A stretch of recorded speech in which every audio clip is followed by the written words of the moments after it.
How's it feel to be here on this launch weekend?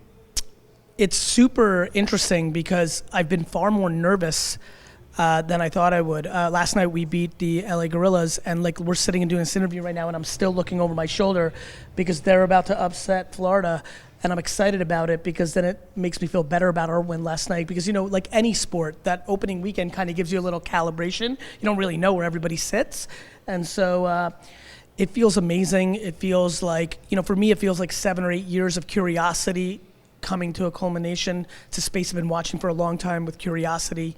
And so it's, doing this with the Wilfs, a family I admire and have a great relationship with, somebody who grew up since he was, 7, 8, 9, 10, thinking about owning a sports team in professional football, genuinely believing, much like the MLS and UFC, and that this is kind of next up. And so feeling great. So how important is it to have a memorable weekend like this, to have a launch? You've been a part of businesses that have done it many times. Not as important as people think. I mean that, actually. That might be a curveball answer, but if something is great, it doesn't have to have its opening thing be great. I want to remind people that Super Bowl I did not sell out.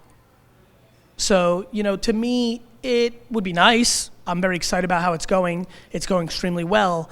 But I'll be very blunt about this. If there was nobody here and it was clunky and the tech didn't work and none of you were here, I'd still be as confident as I am about this long term. And so, you'd prefer not to have that level of stress. It's very nice the way it's going, but I'd be lying to you if I said huge or super important. I'm pretty even keeled about this weekend, though I'd be lying if I didn't say I'm also very happy that it's got some juice going. What brought your interest to esports like this, to be so passionate? I'm 44, so I'm probably part of that first generation where video games got into the home. And once something gets in the home, whether it's television or music or things of that nature, it takes on a different life. So, I was very, very avid in Atari and Nintendo and Sega Genesis and PlayStation. And then my career took me into a workaholic level that didn't allow me to play as much as I wanted to. And then somewhere in the early 2000s, it became obvious to me that there was something brewing, that it had formed into something far more serious. I'd been aware of PC games, Doom, other things of that nature. And then, because I was in social and tech, Justin.tv was a huge thing in my world. Streaming and Justin.tv was enormous. And when Justin TV made that kind of switch to Twitch, that really hit my attention. And then I'm just a businessman and a culture man, and I'm watching, and then obviously the transaction of the Twitch sale, and I'm like, okay. And then so I've just been paying attention and, saw some of the dynamics playing out in South Korea, believed that humans are humans at the end of the day, and felt that could happen here. That made me triple pay attention, started seeing some of even going back to Ultima Online, on the internet, just started seeing nuances. And then got pretty serious about paying attention to wait a minute, FIFA and 2K and League of Legends and things of that nature, and just kind of paid attention. And obviously the Overwatch launch I watched very, very carefully with curiosity. And so it's just been a space that I've been really paying attention to for a long time. Was there something in the Overwatch League that made you want to invest in the Call of Duty League, or why Call of Duty? Yeah, a lot of things. Overwatch's success in a team structure layered on top of a game that I think is a more powerful IP and more culturally relevant gave me even more confidence to Call of Duty's success. And what do you see this as the next NBA, the next NFL? The whole net eSports category, I do. I think, how old are you? I'm 34. Right. So I think when you're my age, 44 in 10 years, it's going to be pretty obvious that this is a legitimate macro sport. I think what I need to figure out is how many titles are going to be able to have leagues.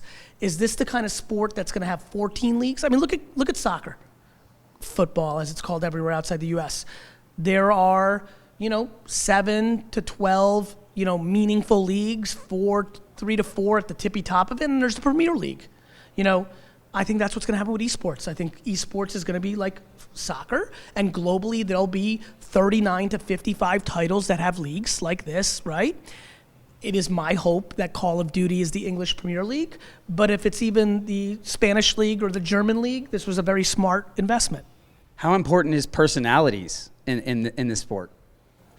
That's what's so great about this. No different. Ronaldo and Messi and Mbappe, Ninja and Bugga, right? And Silly, and away you go. And so, unbelievably, Hulk Hogan and The Rock and Stone Cold Steve Austin and Mike Tyson and Tiger Woods really matter. Federer and Nadal really matter. There are reasons that but in the macro, the sport will go.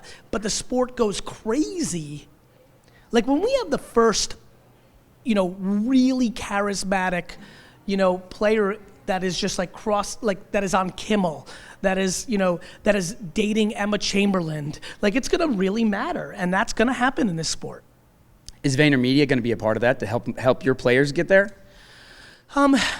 Vayner is, and what I mean by that is whether it's Vaynermedia, whether it's Vaynersports, me clearly as Gary Vaynerchuk, the answer is of course. But Vaynermedia in a different way. Vaynermedia works with PepsiCo. Vaynermedia works with Kraft and with Campbell's and the biggest brands in the world that are inevitably going to look at their brands and how they integrate into this sport. And so we'll be playing it from many different angles. The answer is unbelievably yes. 1:37 p.m., a new kind of publishing site that we're focused on. One of its core pillars of coverage going forward is eSports, and so yes. How involved will you be with the franchise, with your players? In a very, very substantial way. I will be at homestands. I will be active in recruiting free agents in the future. I am in complete bat phone with my guys. Tyler Schmidt on my team is literally one of his full-time jobs is to be my liaison to this world to create scale. And so unbelievably and very honestly, to the other teams in this league as well. On the screen, I want to kill Dallas. I want to kill Chicago. In real life, I want to have those conversations with the ownership groups to help our entire sport rise. Well, you mentioned earlier your dream to own the Jets one day. You said it many times. How does investing in esports get you one step closer to that? I believe that my minority investment in the ROKKR eventually will have a value that could be a significant reason if the Jets ever become available to why I buy the New York Jets. I think this will go down as one of the best investments I've ever made. And lastly, versus Hicks tomorrow. Tonight, right? Tonight. Versus Hicks tonight. Yep. What do you have to say to him? Well, I hate Hector, and so when we compete, in real life, I think he's one of the single most important people to this franchise. And so luckily for me, we're not actually going head to head because that would take about 4 seconds because I do not play the game. On the flip side, we'll be choosing 2 guys from our teams. And so hopefully we win tonight. But this is very serious and important for this community to hear. My level of respect for him and, why he showed up in my vlog 2 years ago, this has been a relationship. And I couldn't be more proud to have the association. I'm so genuinely happy that we get to be in this league together, and I think he's one of the single most important people in the sport, and I'm going to be, I cannot wait to 38 years from now, watch the video of him and I be on this stage tonight, and just be so proud that I was, gifted the opportunity to be on stage with him. Awesome. Thank you so much.